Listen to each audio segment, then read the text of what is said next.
Powered by Riverside FM. Join us as we journey back through the ages, delving into the latest archaeological discoveries, the wildest theories, and the enduring enigma of Stonehenge. We'll explore the incredible feats of engineering, the beliefs of the people who raised these mighty stones, and the cosmic connections that may lie at the heart of this breathtaking monument. Tonight on Newsworthy, 2 words and 2 question marks.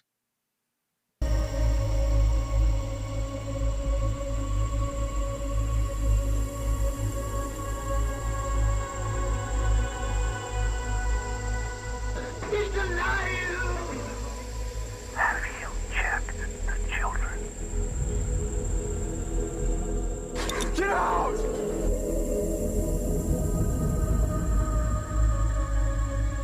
You have scoured the podcast world and finally found us, Newsworthy with Steve and Jerry, where we delve into all things mysterious, macabre, or out of this world, and decide if they are truly newsworthy. 2 words and 2 question marks.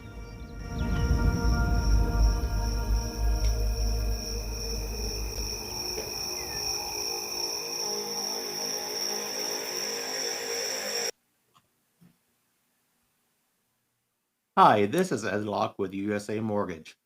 Buying your first home can be overwhelming, but here are 5 tips to make the process go smoother. Number 1, find a lender, me, Ed Locke, that can answer any questions you might have and help you get pre-approved. There are multiple options available based on your situation. Number 2, work with a real estate agent you can trust. Number 3, don't rush the process. Take your time and know that the process could take some time. Number 4, consider all the costs. Number 5, get a home inspection and review it with your realtor. Keep these tips in mind, budget for yourself, and you'll be that much closer to making your dream of homeownership a reality. So reach out to me at 502-680-0953. NMLS ID 448908, DAS Acquisition Company, LLC, doing business as USA Mortgage, NMLS ID 227262. This is not a commitment to lend. Additional terms and conditions apply. USA Mortgage is an equal housing opportunity.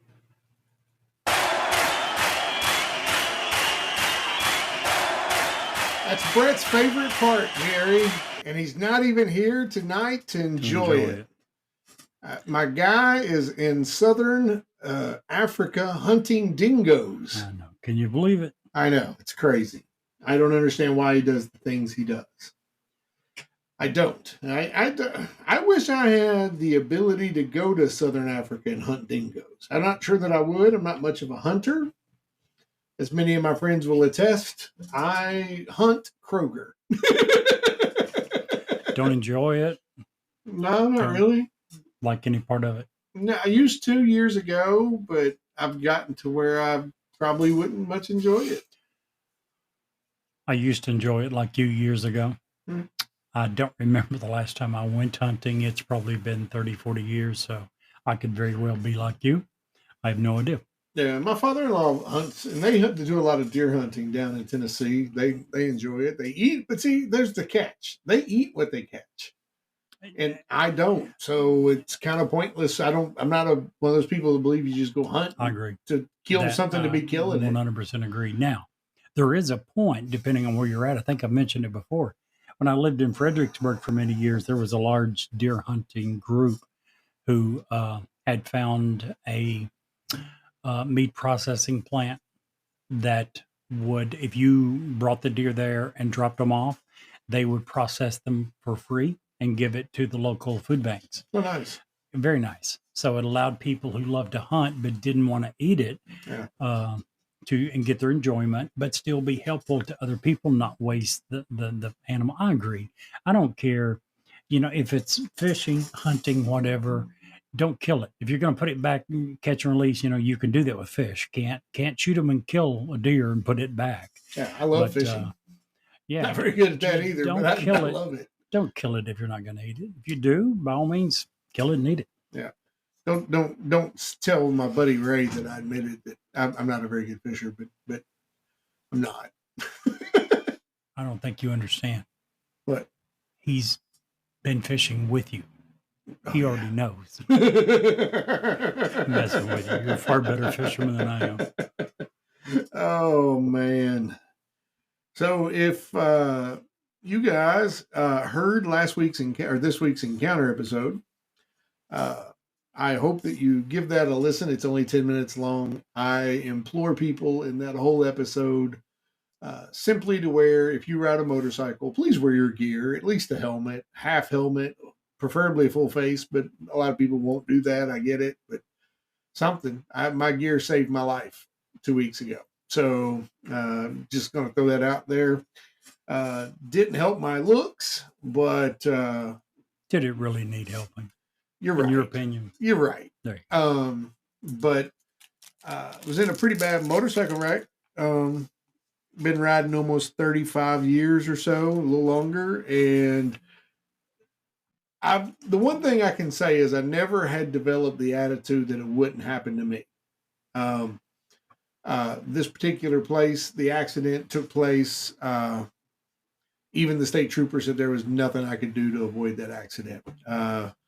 And even to the point that it happened in another state that has a law where they automatically give tickets when there's an accident. Yeah. There was no one else. You didn't collide with another person. So they were at first told you they were going to give you an accident or a ticket for the accident. After taking 2 or 3 looks at it, he called you back a week or so later. The next night. Okay, the next night, and said, I've taken another look at this, and I can't determine in good faith that you had any choice, that this was in any way your fault, and told you that he was rescinding the ticket. Which is kind of unheard of. But he sure did, and did that. Thank you, Trooper in Ohio. Anyone who may happen to listen to this show and had anything to do with that, everybody from the very beginning to now that helped me was amazing. When you're that far from home and you're alone, which I often rode alone, I went up to see the Great Serpent Mound, which is kind of what the type thing we're talking about tonight. Absolutely. And was on my way back home from that. But, when I had basically a car stopped in a 55 mile per hour zone, literally stopped in the middle of the road in a curve going up a hill to make a right-hand turn into a driveway. Couldn't go around because couldn't see what's over the hill. Didn't want to hit the car. They had 3 kids in the back seat hopping all over the place. I'd followed them from the little town, so there wasn't a seatbelt to be had in the back seat. And I'm not even sure. I know they didn't use a turn signal. Not even sure if brake lights worked on the car. Avoided the car, put the bike down. But the whole point of that is lots of experience, 30 plus years experience riding on good equipment. I meticulously maintain my bike as far as chains and brakes and tires and all that. And still, had I not had my equipment, I would have died right there on State Highway 41 in Ohio, because the marks on your helmet alone. Yeah, I mean, that. It literally. I wear a full face helmet. I have scratches from one side of my visor all the way around to the other. It would have peeled my head like an apple. Yeah. My jacket, my gloves, my pants, all shredded because they did their job.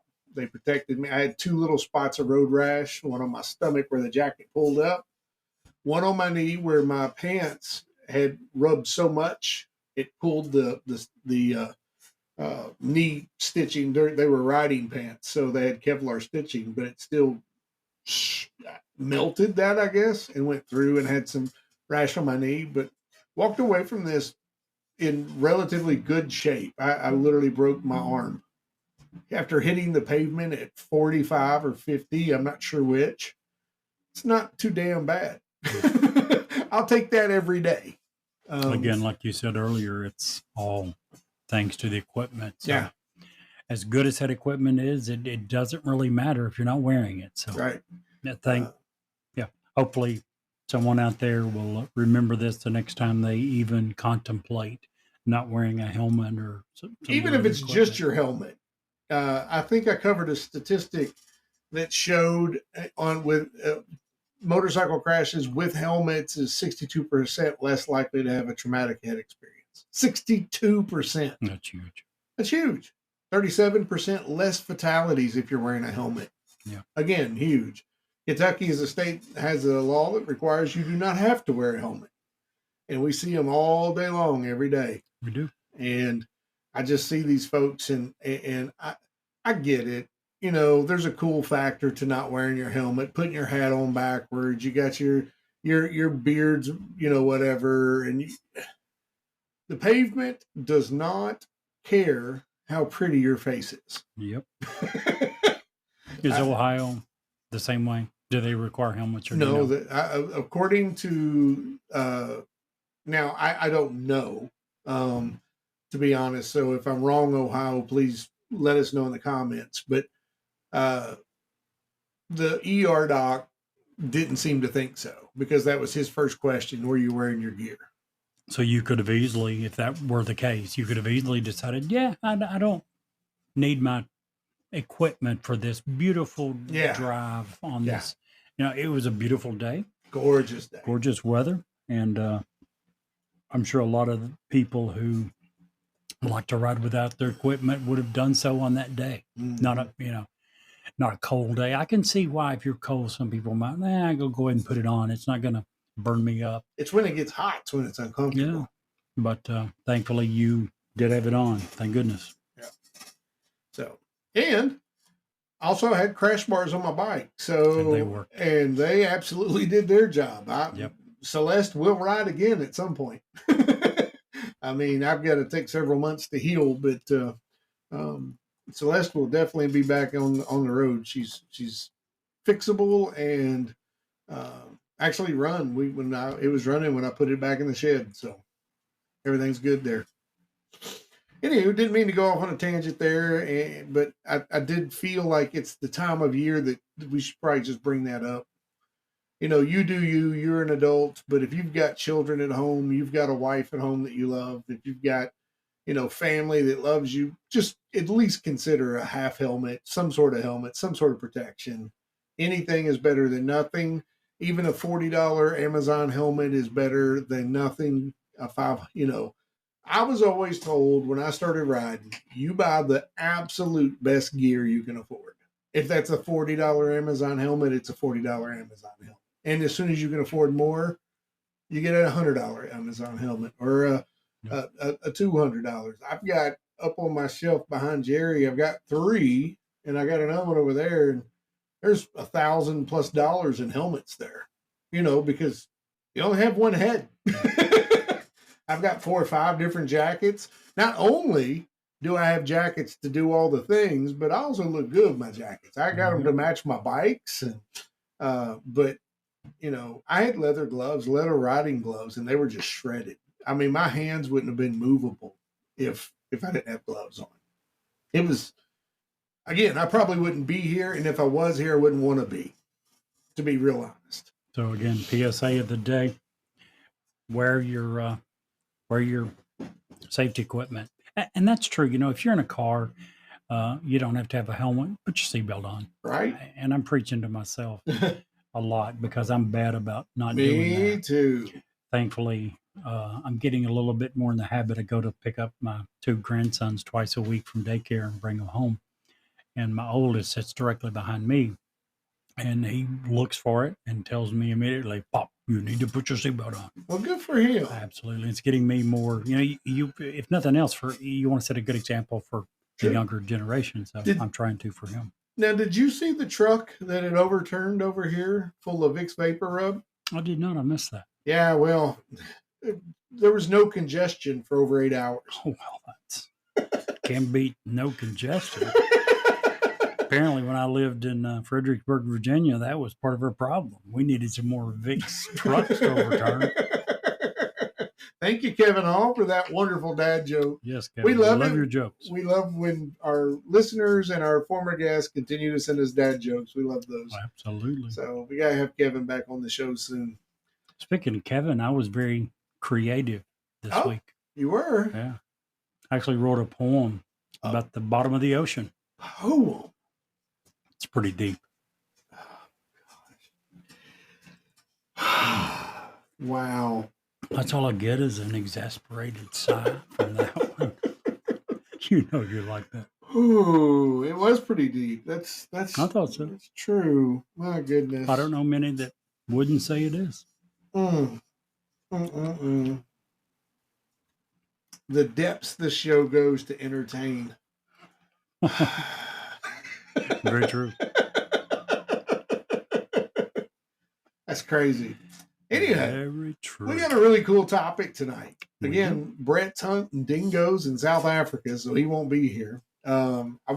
Instead of doing that, he could have went and researched this topic hands-on. He's done that in the past, but And he's a very good researcher. so He actually, on the Shroud of Turin, changed. I don't know if any of our listeners noticed, we did this Shroud of Turin, a year and a half ago. mhm, And at that point in time, neither you nor I thought it needed more coverage. right? And thanks primarily to Brett and the research that he did at the end of the show, what was it, a month ago or so, Yeah. when we redid Shroud of Turin, all three of us said that we thought it needed more coverage. And I know for me, I can't answer you, but for me, it was 100% because of Oh yeah, the research that Brett had done and the new insights that he brought to the table. I would agree. And tonight's episode is not the Shroud of Turin, but a ancient artifact of sorts. Actually, it's more of a place.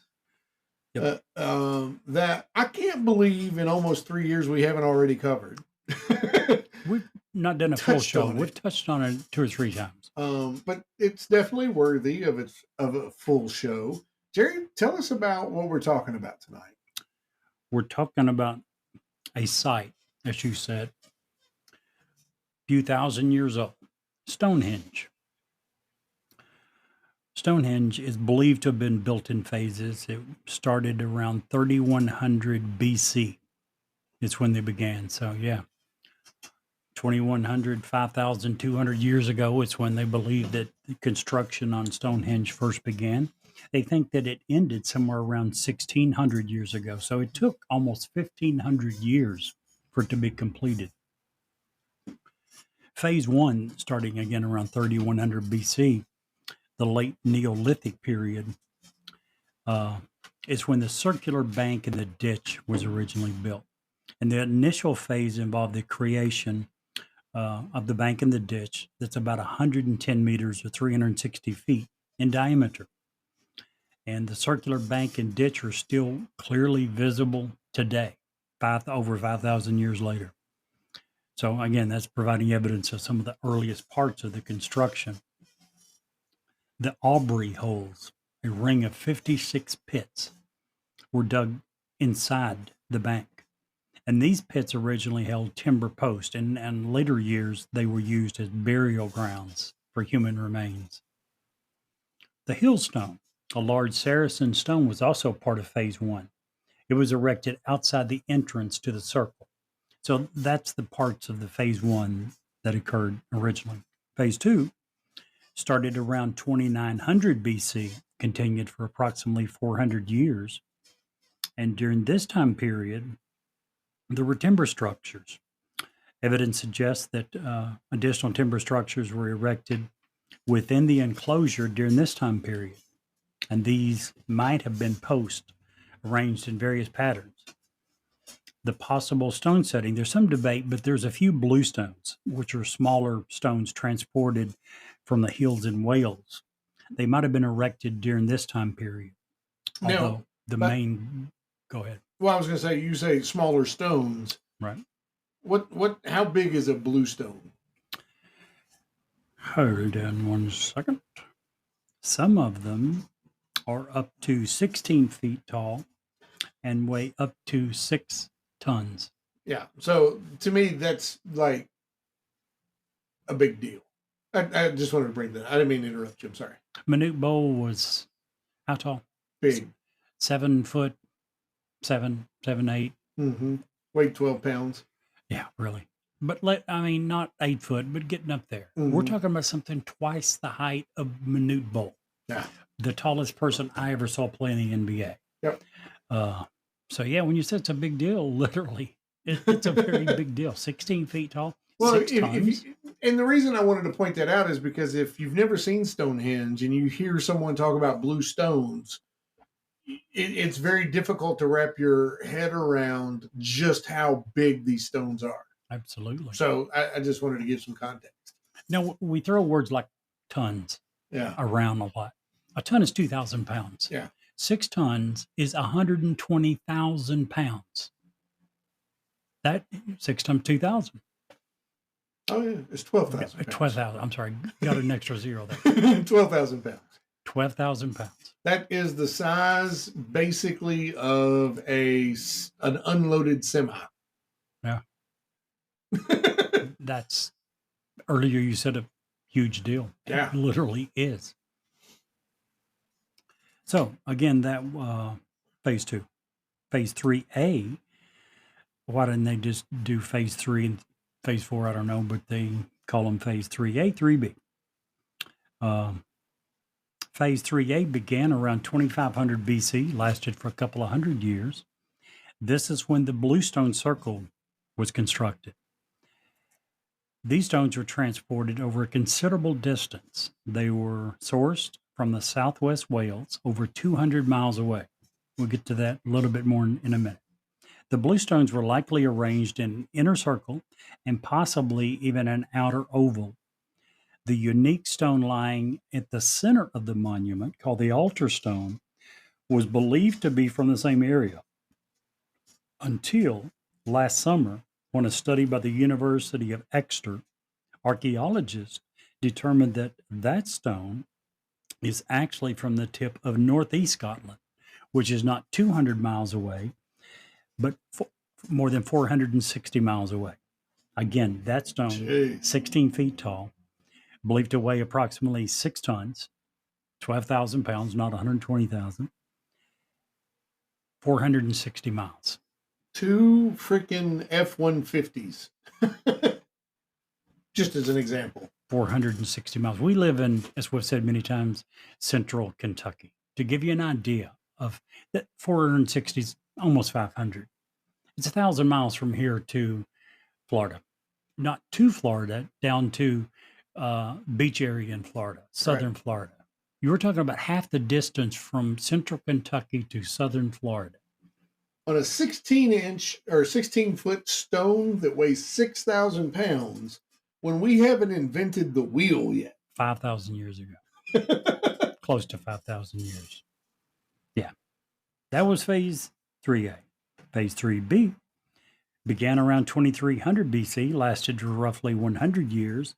This is when the Saracen Circle and trilithons were constructed. A circle of 30 massive Saracen uprights were erected, topped by a continuous ring of 30 lintel stones, carefully shaped and joined. And within the Saracen Circle, there were 5 enormous Saracen trilithons, 2 uprights with a single lintel. They were placed in a horseshoe arrangement, with the tallest being over 7 meters, 23 feet high. These were meticulously dressed and jointed using sophisticated techniques. And if 3A and 3B weren't enough, there's also a 3C. Began around 2200 BC, lasted for 600 years until around 1600. The bluestones were reconfigured. They were rearranged multiple times during this phase. At one point, they appeared to have been set up in a horseshoe shape within the Saracen horseshoe, and later a circle was formed between the Saracen circle and the horseshoe. The Y and Z holes, 2 further rings of pits that are called the Y and Z holes, were dug outside of the Saracen circle. Their purpose is largely unclear. It's believed that they possibly may have been used to hold timber posts or bluestones that were later removed. The site continued to be used for burials and other activities for centuries. Fragments of Neolithic and Bronze Age pottery have been found in the area, providing dating evidence and insights into the cultural affiliations of the people that were using the sites. Excavations have uncovered numerous items that have given us some idea of how and when Stonehenge was constructed. Hammerstones, flint tools, other implements used in the construction and maintenance of the monuments have been discovered. antler picks used for digging the ditches. Think about that for a minute. They were using antler picks for tools, for implements to help them dig ditches. Not like if you had in today's world with good quality shovels. It's not like that wouldn't be hard enough, but imagine if they took away your shovels and said, here, you've got some antler picks for that. Later Bronze Age metal objects have also been found in the surrounding landscape associated with the barrows. So a little bit of the history, the time frame involved. What do you want to add to that for the history of Stonehenge? So what I would like to add to it is what I'd like to bring the question is the why. This thing is, if you look at diagrams of it, and we'll post a diagram on the website here. It is, I won't say it's I'm kind of speechless about it, to be blunt, because it is definitely something that has, like, when I went to the Serpent Mound, one of the biggest questions I had is why? Why waste this time, these resources to do this? The same thing with Stonehenge, except the difference is Stonehenge at least looks like it could be used for something important. It could ceremonial or astrological, marking the summer solstice or whatever the case may be. And it's like, I see it, and then I see it, and then I'm like, there ain't no way that people of this time frame was even if you can convince me that you could drag these 16-foot, 6,000-pound stones 250 miles, and then figure a way to put them in the dirt where they would stand up, I'm with you. Okay, you've convinced me, whatever. But now you're going to take and put a perfect concentric ring around the top of those of the same size or bigger stones to hold it in place? I'm out. I'm not going to lie. I'm out. It's crazy. Now, human ingenuity is pretty intense. I get it. But gosh, it's like we was talking about before we went on air. I just can't imagine a civilization spending the type of resources and manpower to do this when there were more important things to be done at that time frame. Like what? I don't know. Growing food, harvesting sheep, conquering other neighboring villages, plundering. Do you know, to me, what would probably beat conquering your evil neighbors who are trying to take over your country? To convince them that you're so awesome, so mighty, so powerful that they have no chance of ever beating you should they invade you. I absolutely agree. You don't think building something like this would send that exact signal to the rest of the world? Yes, if you built it in 10 years. This thing was built over 1,500 years. It kind of loses that. Oh, you really think that someone 1,500 years later would say, I'd have been impressed if you finished this. We have no idea, no earthly idea how you did it. Our civilization can't come close even today. But the fact that it took you so long to do it means, I'm not impressed. Screw it. We're going to invade you anyway. I don't think so. I think the English Channel had more to do with them not getting invaded more than Stonehenge. But just a lot of crazy stuff. And speaking of crazy stuff, you want to hear some wonderful conspiracies, some rabbit hole stuff as far as Stonehenge is involved. Sure. Man, I got lots of stuff. So you've one of my favorites, and this is one of my favorites. Now, just because let me preface this by saying, just because I'm bringing this to your attention does not mean that I believe in each of these rabbit hole theories. Okay. Fair enough. Sure. Okay. One of the earliest myths about Stonehenge comes from medieval folklore, which claims that the wizard Merlin magically teleported the stones from Ireland with help of giants. According to Geoffrey of Monmouth's History Regum Britannia, Merlin advised King Aurelius Ambrosius to retrieve magical stones from Mount Calaris in England or in Ireland to serve as a burial site for Britain's dead princes. However, when the soldiers failed to move the stones, Merlin used his own machinery and devices to transport them to England. How about that? Little magic up on there. There you go. Yeah. Earlier, you said that just because you're going to mention these theories doesn't mean you necessarily subscribe to them. Correct.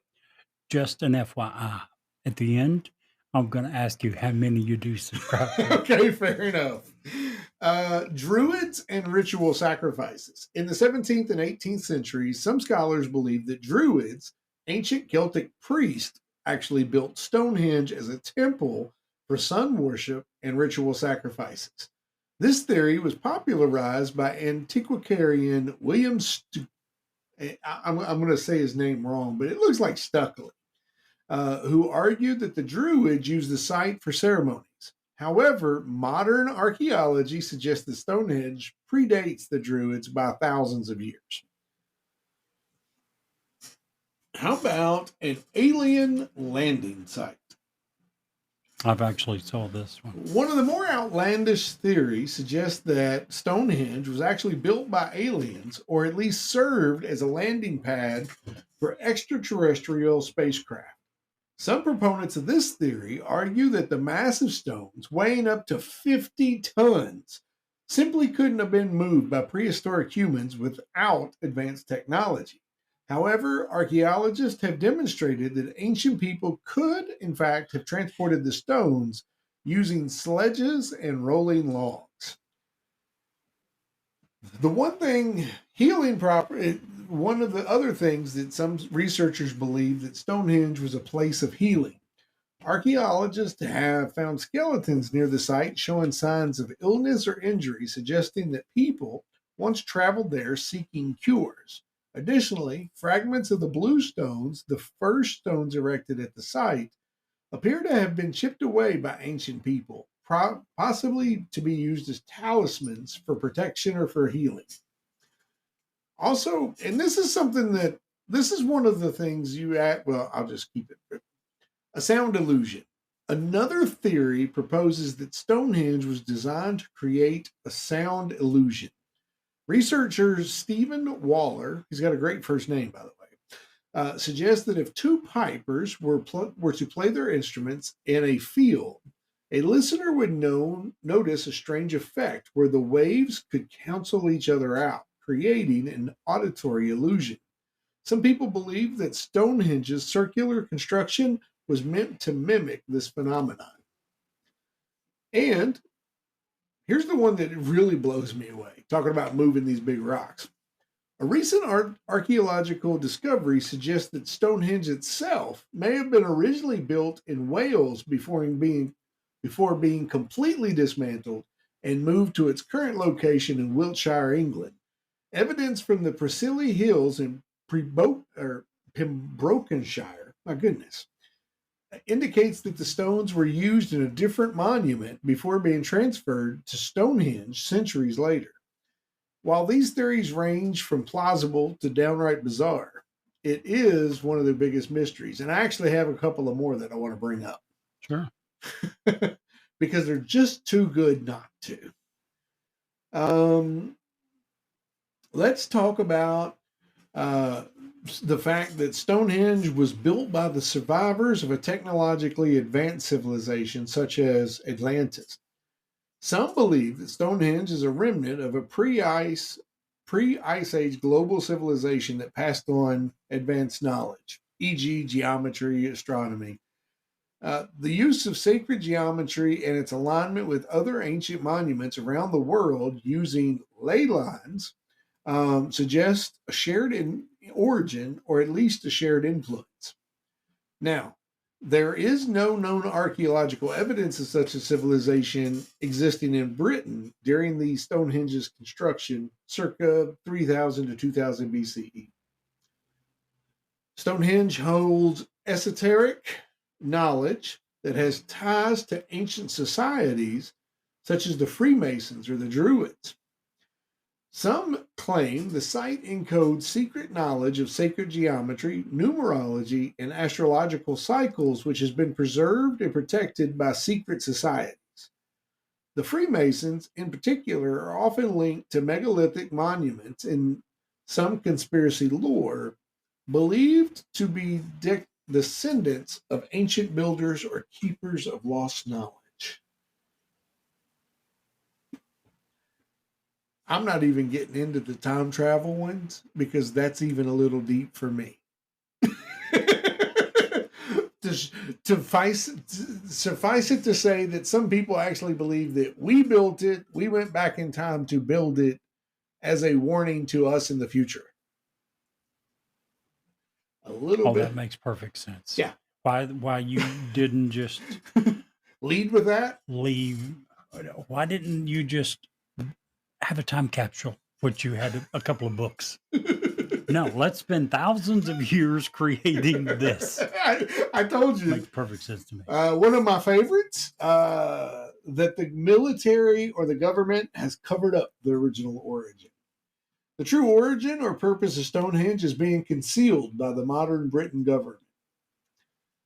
There have been claims of restricted digs and withheld findings suggesting that the authorities have discovered anomalous artifacts or buried technologies. Photos from the 20th century show reconstruction efforts at Stonehenge.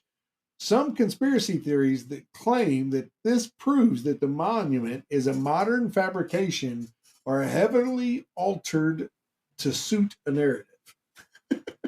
That's crazy. It is, but you know what? We've talked about it with Roswell with so many different things. And apparently it's certainly not limited to the United States government. It's right. Great Britain and probably every other country in the world. Governments lie. And when they do, that's why whenever there's something unexplained, people begin saying, I wonder what they're covering up. Yeah. I wonder what they're lying about now. So the governments and their lies are to blame for a lot of these crazy conspiracy theories. So, and this is the final one that I'm going to cover tonight. The global megalithic network theory. Stonehenge is one node in a global network of ancient energy sites or ley lines. Proponents believe that Stonehenge sits at a key intersection of Earth's magnetic or spiritual energy lines, often called ley lines. Some think that these sites form a global communication or ancient power grid, possibly used for spiritual and or technological purposes in antiquity. There you go. Some conspiracy theories about Stonehenge. And we can say whatever we want about ley lines, and it's all what if. There's no proven facts as far as I know. All I know is that there is a ton of things involved on ley lines that we cannot explain. Right. I will say that about ley lines. It's not just in Great Britain, it's throughout the entire world. So I think a lot of that has to do with energy. There's a lot of, when we interview Sadhu Da, he's going to talk some about energy. When we interviewed Julia Marie, it was a talk about energy. When we talked to Kevin Hall about life, it was a lot about energy. And I think that that's something that we have a very limited understanding of. Limited below basic understanding of how things works. And we were talking earlier about the pyramids and how you build these. Some sort of a vibration technology where you use musical instruments or whatever to create that perfect vibration. I wouldn't be opposed to buying into something like that if you could prove that it works. Renaissance, I think, is what it's called. Is that right? I think so. So, anywho. So I asked you earlier, or I give you forewarning earlier, and now I will ask you, how many of these conspiracy theories do you believe? About 3 that I think could hold some validity, to be honest. Which 3? If you don't mind. Not to pin you down, but exactly which 3? Well, I don't believe Merlin had much to do with it. Good. I wouldn't be so opposed to a ancient temple or something used for astronomy. I don't believe the aliens built Stonehenge. I feel like that's to what end? It's a few rocks. That doesn't help them in any way. I would be more apt to believe that aliens had more help with the Nazca lines in Peru, because those can, at least can be seen as a guide marker. You can't see Stonehenge from space, so I feel like it becoming a place of healing was an after effect.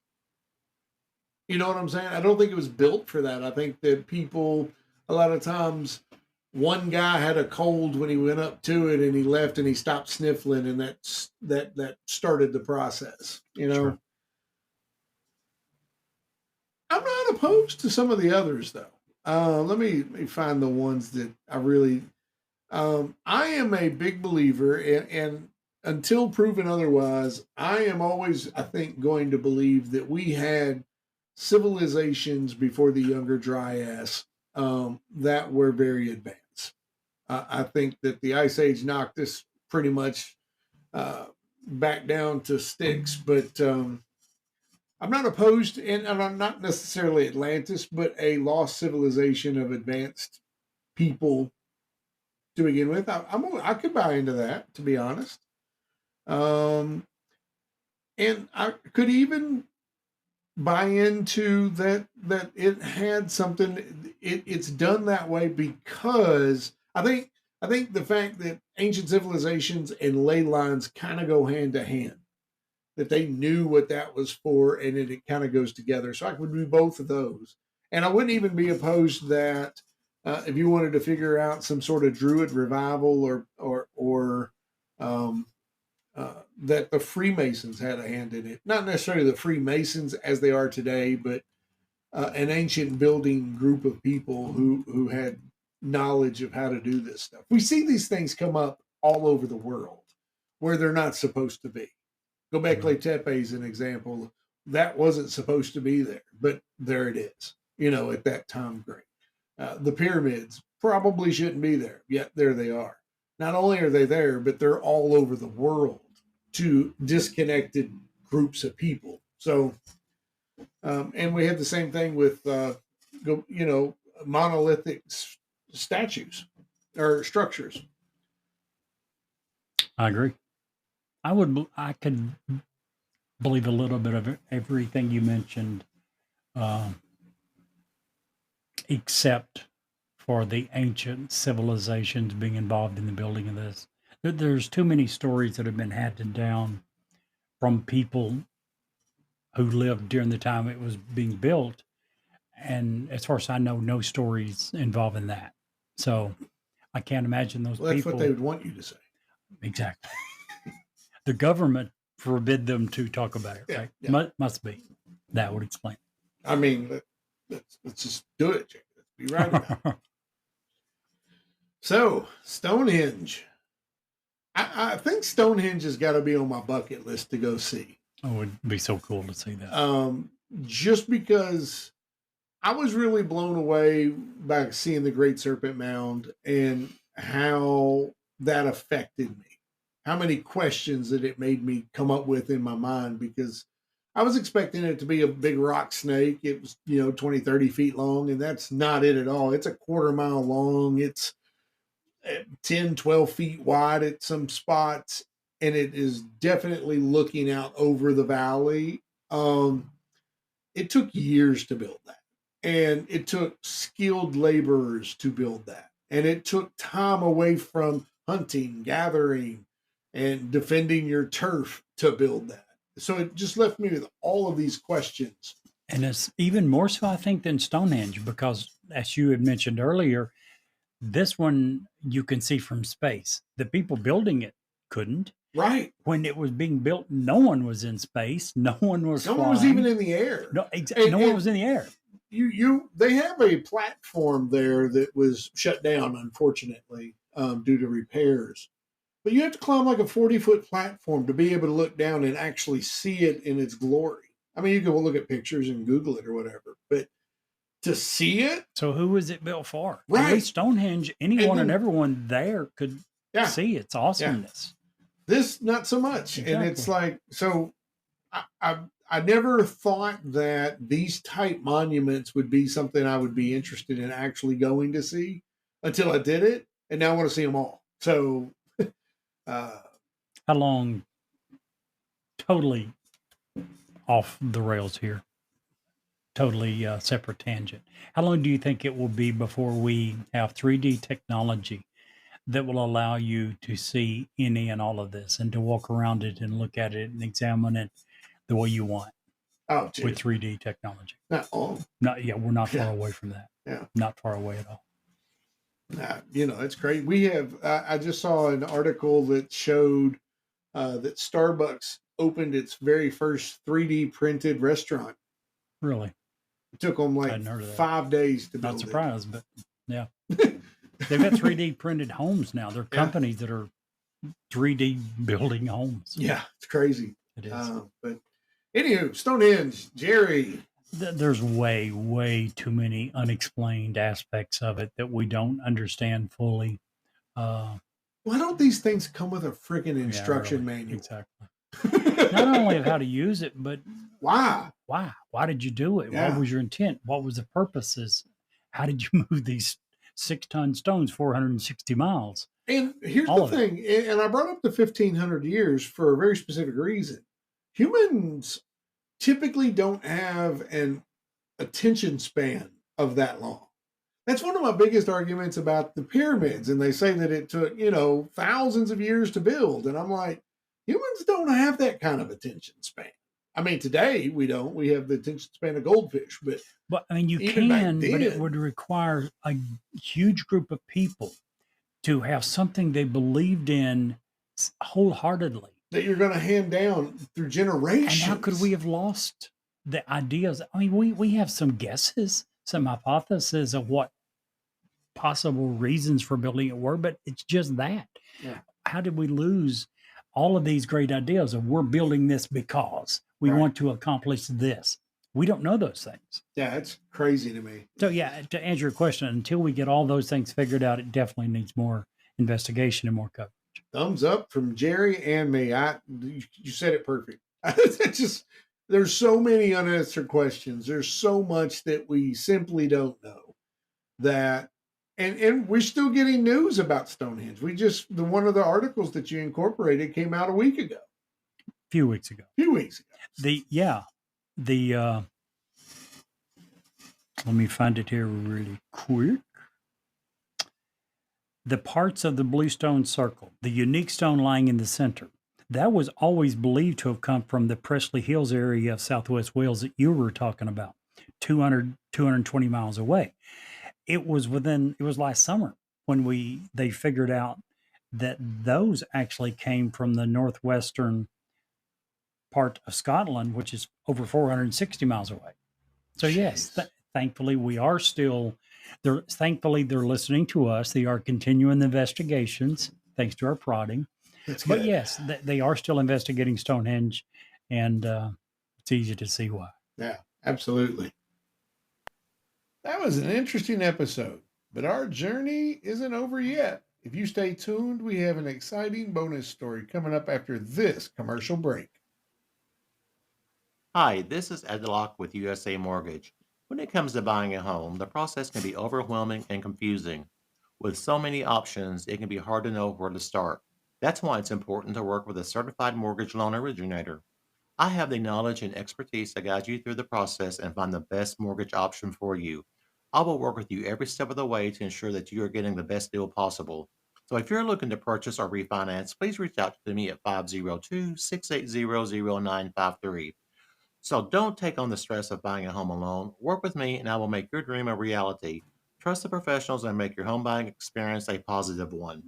MLS ID 448908, DAS Acquisition Company, LLC, doing business as USA Mortgage, MLS ID 227262. This is not a commitment to lend. Additional terms and conditions apply. USA Mortgage is equal housing opportunity. If you would like to share suggestions for future episodes, an intriguing ghost story, or simply tell us how much you love or hate us, please get in touch with us. You can reach us via email at newsworthywithstephencherry@gmail.com or send us a text at area code 540-709-1318. And now, back to the story. Jerry, I want you to imagine you're standing in your yard. Sun is shining brightly when suddenly huge pieces of meat begin to fall from a clear sky. Nice. The phenomenon that occurred in Bath County, Kentucky on March 3rd, 1876. This bizarre event is known as the Kentucky Meat Shower. Insert Jerry joke. Has puzzled scientists and youth enthusiasts alike for over a century. Among the intriguing artifacts from this incident is a preserved sample of the mysterious meat, which has been the subject of various analysis, and theories. A piece of this meat was preserved and has been on display at the Monroe Moonsnick Medical and Science Museum at Transylvania University. Professor Kurt Goad, who has extensively studied the event, noted the amount of meat fell was enough to fill at least a horse wagon. The preserved sample has sparked numerous theories regarding its origin. One of the prominent theories suggests that the meat resulted from vultures vomiting mid-flight, which they will do if they get scattered or upset. Vultures are known to eject the contents of their stomach as a defense mechanism or to lighten their load when threatened. If one vulture begins this behavior, others in the vicinity might follow, potentially leading to widespread meat shower. However, this theory does face scrutiny. For instance, Miss Rebecca Crouch, who was a witness to the event, reported the sky was clear and observed nothing unusual when she looked up, challenging the vulture vomit hypothesis. In August of 2024, a significant development occurred when a chunk of the meat preserved in formaldehyde was returned to the Bath County History Museum. The piece had been under the care of Transylvania University. The return of this artifact has reignited interest and discussions about the event's origins. Despite various analyses and numerous theories, including the vulture vomit hypothesis, the true origin of the Kentucky meat shower remains a mystery. The preserved samples continue to intrigue researchers and visitors alike, offering a tangible connection to one of history's most perplexing phenomena.